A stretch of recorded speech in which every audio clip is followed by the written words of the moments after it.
Good afternoon. Eto na naman tayo dito sa halaman ko. Ayan, malinis na sila. Ayan na sila. Pag ganito, kaganda ang tanim mo sa loob ng bahay mo. Ay, nako. Talagang tanggal ang pagod mo.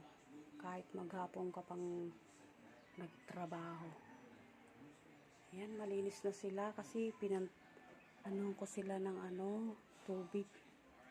Trinapuhan ko sila ng basang trapo. Ayan na sila. Ayan na, kinis na nila. Ang kintab na nila.